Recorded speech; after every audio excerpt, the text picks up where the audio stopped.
There are so many trending videos about children, our daughters, with their hijabs or niqabs, doing things that do not align with their Islamic teachings or even their Islamic appearance.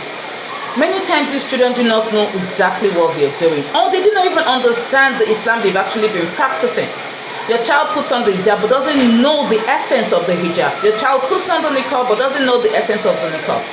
As parents, we need to know what our children understand about the deen. Their understanding of the deen is not just enough that we encourage them to do it. We should also let them know the why.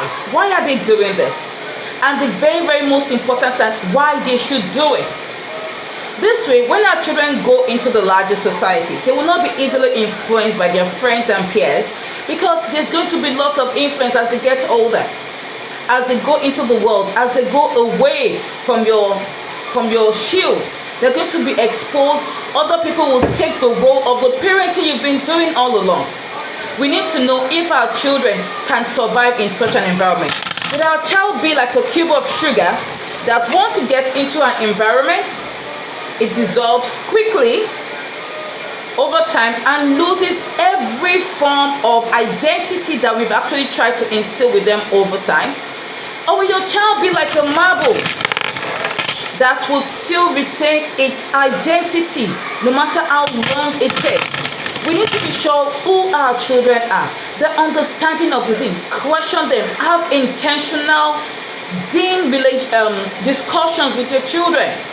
Do not leave it to the school, that the school will be the one that would guide them in their Islamic upbringing and all that. You, especially the fathers, you need to play an intentional role in your child's religious upbringing. What does he know? What does he understand? How does he know it? How will he implement it? We should stop raising children that will just follow us without understanding what they're doing. And we should also be careful about the environment we put our children in. If your child is like a cube of sugar that you know will get lost into the society, see, like the sugar dissolves so quickly in the water, it absorbs all the water, and before you know it, it's all melted down. Don't put your child in that environment where it's going to melt immediately. Put your child in a safer environment where it will be monitored, where it will be guided, where it will be enriched, rather than losing whatever values and characteristics they actually started off with in the very first time. If your child, on the other hand, is like a marble, then you can actually be bolder to put your child into an environment knowing fully well that your child can actually cope. But everybody has a breaking point. Everybody has a limit whereby they can survive. So do not put your children in a situation whereby they will lose their Islamic identity. Do not put them in a place whereby they will get lost in the excitement of the world. They are children, they are growing, and in everything we teach them, always let them know the why. Why are you using the hijab? Why are you using the niqab? Why are you observing salah? Why are you fasting? They should know the why, so that even when you're not there to call them, to caution them, to guide them, they will still hold on to the why and do it for the sake of Allah, to retain their identity, to retain their values.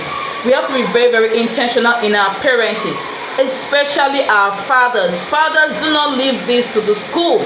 Do not say you've paid the school fees and the school will do everything. Take the initiative, be intentional about it, put in the work, put in the effort. These children, you will be questioned about them on the day of Qiyamah, not your teachers. You will be questioned about them. What did you teach them? What values do they hold? What are their ethics? What are their priorities? It is very, very important that we place a strong emphasis on what we're teaching our children and who we are exposing our children to. The environment we put our children in, we have to be very, very careful, so that once they go out of our comfort zone, once they go out of our reach, out of where our eyes can see them, they still have it at the back of your mind that these are the things they must hold on to, these are the things they must do, these are the things that make them who they are, and they don't lose it.